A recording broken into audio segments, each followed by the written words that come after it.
Don't fix what isn't broken. That must be the Lexus mindset for the IS, because this generation has been around for a very, very long time. It's something like 12 years, and it has been just given a mild refresh. So they updated the front end styling with the grille here, some slight tweaks on the inside, a new screen, but ultimately it stays essentially the same vehicle, which compared to some of the German rivals, which have been becoming more and more complicated, this is a simple formula that is just known, solid, and reliable.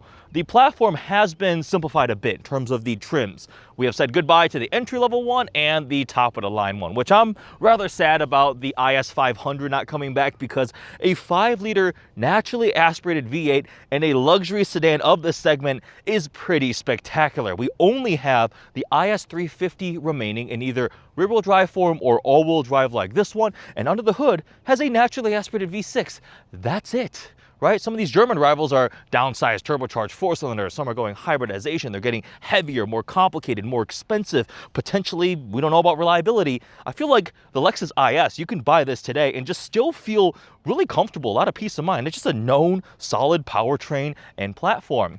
We're spending some time living with this IS350. It's a 2026 model, all-wheel drive. We're going to be taking it on a road trip to Chicago, putting some miles on it to see what it's like in the real world. Look at this, we have a V6 under the hood. It's a 3.5-liter naturally aspirated V6 that, similar to the Lexus IS, can trace its roots many, many years back. It makes 311 horsepower and 280 pound-feet of torque, which are pretty solid numbers. Are there turbocharged 4-cylinders that can make more torque now? Absolutely. But I feel like this is just a nice, well-rounded engine, and like I said, it's a known quantity. It's been around for a while. Now, there is an interesting quirk with the powertrain. If you do rear-wheel drive, you get a slightly newer 8-speed automatic transmission. But if you do a all-wheel drive model like this one, you get a slightly older 6-speed automatic transmission. So interesting decision there. I'm very curious to see how the 6-speed and this V6 feel just using it day-to-day, road tripping, around town, real-world driving. So let's go see what it's like. We've got the trunk loaded up. Time to hit the road. Ooh, red over this saddle tan color combo. That is definitely nice. Green over tan or red over tan? What's better? I think green over tan still wins. Little welcome animation on the center screen. Just under a 5-hour drive, 307 miles for the trip. And I'm showing 299 miles of range remaining. Let's see how much that goes up when I get on the freeway and just start cruising. I am actually heading to Naperville, which is a suburb outside of Chicago. That's where Lexus has an office, to drive this car's older sibling, the bigger ES, which has just been given a refresh. The ES is also now only electric or hybrid. So talking about complexity and just changes in the automotive landscape, this thing is a little bit of a dinosaur in comparison, but I'm very curious to see how it feels. Like, this is the older era of Lexus that they're still holding on to with a couple little things here and there, and then ES is like the cutting edge, newest stuff. So I'll have a separate video on the ES experience and what that is like. This one is focused on the IS350. Drive has been going well. We have a bit of rain.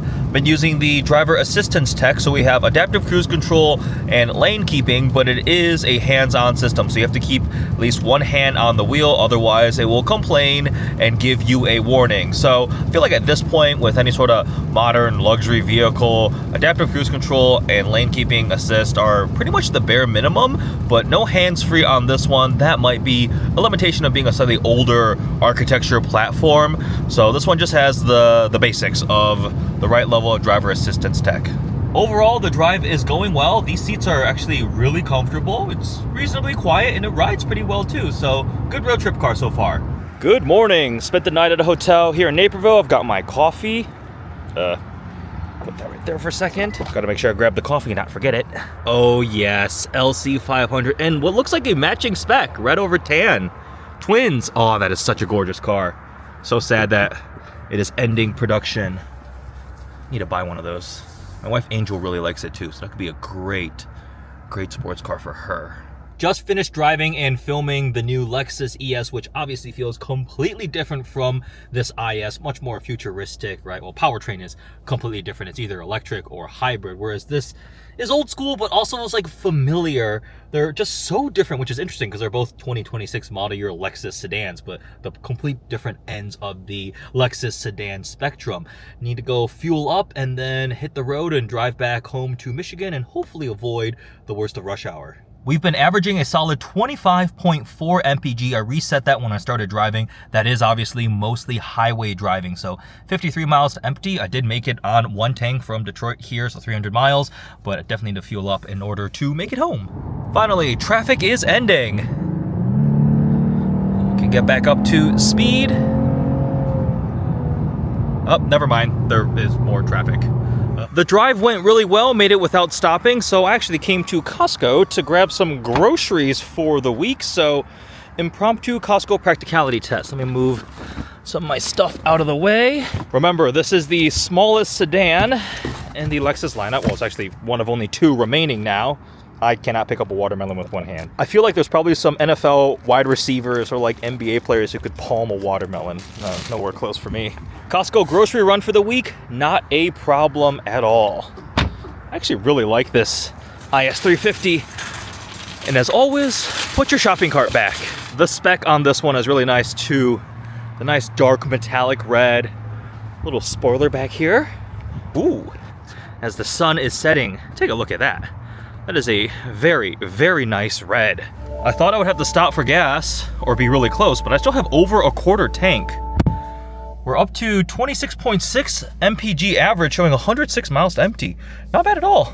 So from what I see, the rear-wheel drive version is rated at 27 mpg highway. Going to all-wheel drive like this one, you lose 1, so 26 mpg, that's the EPA rating on the freeway. And ultimately, 6-speed versus 8-speed doesn't make all that much of a difference. I guess the final drive, like the taller overdrive gear ratio, is probably still pretty similar. You just get different ratios down low, but I'm actually pretty happy seeing over 26 mpg for a naturally aspirated V6 with a 6-speed automatic transmission, cruising at, call it 75, 80 miles an hour on the freeway for 300 miles. So that's not bad at all, actually meeting/beating the EPA rating in the real world. So no complaints there.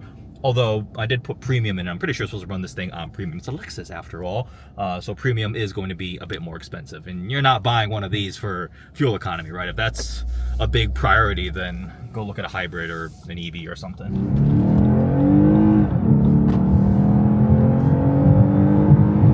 Speaking of the transmission, there are some moments that I feel the age, some of the slightly older torque converter behavior, when there's sometimes a little bit of hesitation, the shifts aren't quite as just snappy, smooth, and quick as some of the newer automatic transmissions, and sometimes like slowing down and then hitting the throttle again. I felt a little bit of like lag, not lag, that's not the right word, but just like a hesitation. It wasn't 100% perfectly smooth. I'm being very, very picky, but it is interesting that if you do rear-wheel drive, you get the 8-speed.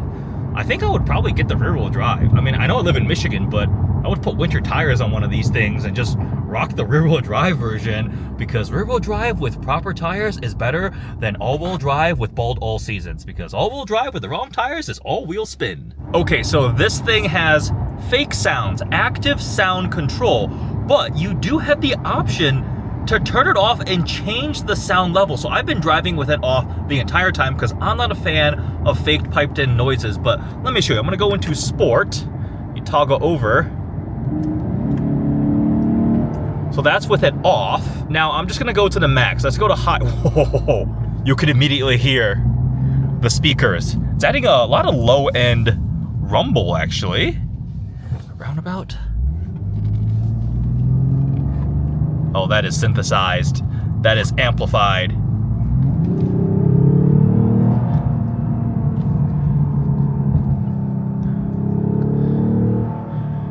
Okay, I mean, it sounds cool, but just knowing it's fake, it's a little too much.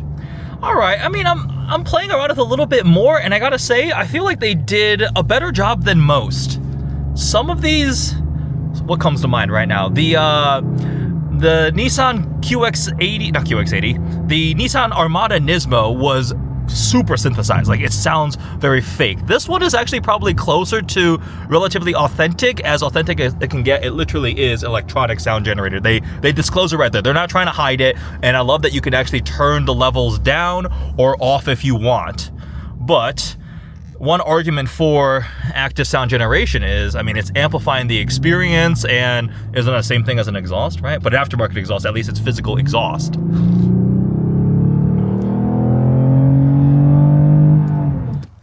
So this interior is synthetic leather, but looks very nice. Big fan of the saddle tan interior color combination. I also like how the floor mats say Lexus is. Lexus is what? Lexus is Japanese? Lexus is a car manufacturer?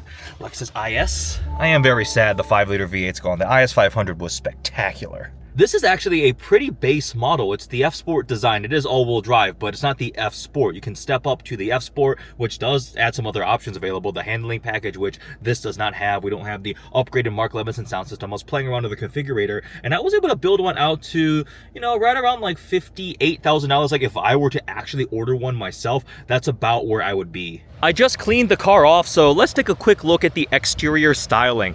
The front end has been redesigned with this lower, wider front grille that I have seen some people comment reminds them of a Toyota Camry, which I guess I can kind of see, but I still really like it. And there's some functionality here too. These openings are for brake cooling, so airflow would channel through here, and I turn the wheel so we can see, and then back here, it comes out to help cool the brakes.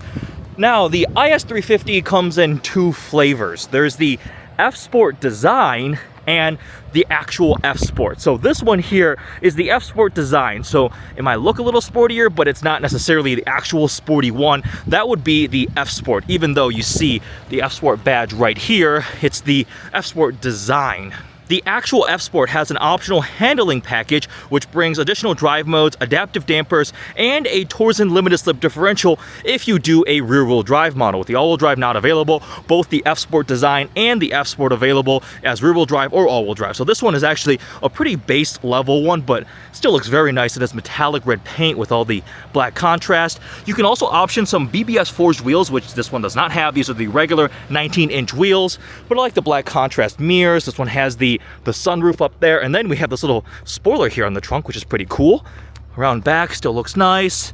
We got the IS350 all-wheel drive badge, the Lexus lettering, and then the split exhaust tips with a kind of pseudo diffuser right there, the black contrast. But I mean, still a good looking car. It's been around for a while. They've refreshed it here and there, but I still think it looks very, very nice. Random Woodward things, but an R34 just passed us. That is very, very cool. Look at that paint too. Looks like some sort of midnight purple. Those were never sold in America, so those are JDM or rest of the world. The driver's side on the other side. Exactly, it's right-hand drive. Woodward in the summer is just special. Look at that Morgan. That man is having a good time. Let's go for a drive and wrap up final thoughts on what it's been like to live with this 2026 IS350 this week. I'm a big fan. It's been very enjoyable. A nice little compact luxury sedan daily driver. Now, this is not how I would order one. This is a more entry-level model. It's the F Sport design. I personally would do an F Sport. I was playing around with the configurator and I built one to around $58,000 with the F Sport, the handling package, the upgraded Mark Levinson sound system, the BBS forged wheels, so just under 60 grand. This one here, I mean, they start at like 46 and this one's right around 50, so it looks cool, but it doesn't have some of the nicer packages that I think I would want to get. And all right, make sure, I don't want to hear anybody commenting about B58 M340i because this is not that competitor. Look at the pricing. Those are $10,000 more. They start at like 60 and you get them to 70 grand pretty easily. And yes, the M340i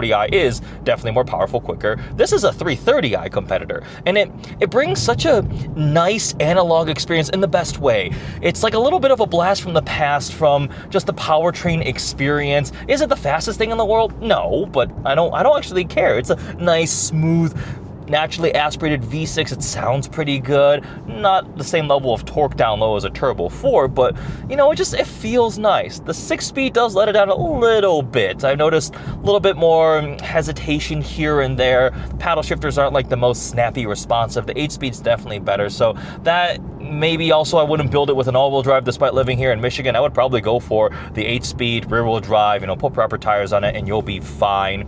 Couple changes on the interior. One thing that I am sad about is we no longer have the little dash clock anymore. And some of you might be like, why? What's the point? That makes it look old-fashioned. But I think it's a fun little bit of nostalgia, adds a little bit of classiness to the interior of a luxury vehicle. So we lost out on the dash clock here. Instead, we have this little padded shelf, which actually is helpful to kind of rest a couple fingers on as you're fiddling around with the touchscreen. And then down here, I do like the little toggles for our climate control. We have a wireless phone charger here, but that means we lost that little panel with the little swipey things. I think that's an upgrade. Overall, the updates on the interior, the center console area is really good for usability. You got charging ports here, some storage, an actual physical transmission shifter lever thing. This is fun. I like this. No more little swipey touchpad, the touchscreen right here. So this is, I think, overall improvements. I'm sad about losing the little analog clock there. Just so many physical buttons. Look, the steering wheel is all buttons. Are there any touch controls in here? I don't think so, other than the touch screen, which works fine. Just I was running CarPlay. The base system is relatively basic, so I've just been using CarPlay, which is really all you need in my opinion. And another big loss, because we have this full digital cluster, we no longer have that like LFA inspired or analog tachometer thing. That was so cool. So that's a little bit of a bummer. It's just it's a virtual cluster now, which many cars have. So some of those personality points have been lost slightly. I feel like I have to pick between the dash clock and the cluster. The cluster was so cool in these Lexus models. But otherwise, this thing has been really nice. Driving experience wise, this is again just a more all-rounded normal one. I would love to try a rear-wheel drive F-Sport with the handling pad, because that brings you the dampers, the different drive modes, like the limited slip diff and things like that. And hopefully a rear-wheel drive one with the 8-speed automatic would be a little bit snappier and quicker. But I put a good amount of miles on this thing this week. That road trip to Chicago, driving around daily, going to the gym in the mornings, and it looks good. It drives nice, it's comfortable, it rides well, steering is pretty good too. Everything has just been a very enjoyable car to use on a daily basis. And it's got some nice charm, absolutely some nice charm, and I'm a big fan of this thing. I was actually surprised how much I enjoyed this IS350. If this thing came out with the IS500 engine still, that 5-liter naturally aspirated V8, that might be like my hands down pick this if you're looking for a little luxury sports sedan, like no hesitation for the money. It's not a full out like F model. They never did another ISF, so it's not a full M3 competitor, Audi RS5, RS3 or anything in that segment, or a little C63 kind of thing. They haven't really leaned into that, which I wish they would. That would be really cool if Lexus did that, because Toyota, look at what GR's doing in the same family. GR Corolla, GR GT, like all that kind of stuff is getting pretty impressive. But anyways, back to the IS350. Color combo was great. Enjoyed my time with it. It's an old platform. It's been around for a very long time, but I don't view that as a bad thing. Let's toggle up into sport mode. Hopefully this light changes, and I think there's a couple little curves I can go down over there. Nothing crazy. Dynamically, it's okay, right? Again, this is not the model you get if you have curvy canyon roads or you want to do some more dynamic driving. This is the more responsible all-around experience, and I'll double back down again. It's still a Lexus, and it's a very known Lexus powertrain platform. So theoretically, reliability should be thumbs up, right? They've been doing this thing for so long. I have not personally heard of any like Achilles heels with these Lexus IS models, so you would think it's going to be nice and solid. Yeah, I do like this quite a lot. And I believe, I was mentioning like driver assistance tech, there should be there's like a tech pack that one step up with like a lane changing assist that makes it just a little bit more advanced. Nothing full hands-free, but at this price point, for low mid 50s, I'd be really interested in one of these. And it looks way better than I think the BMW right now. Anyways, there you go. Really like this thing.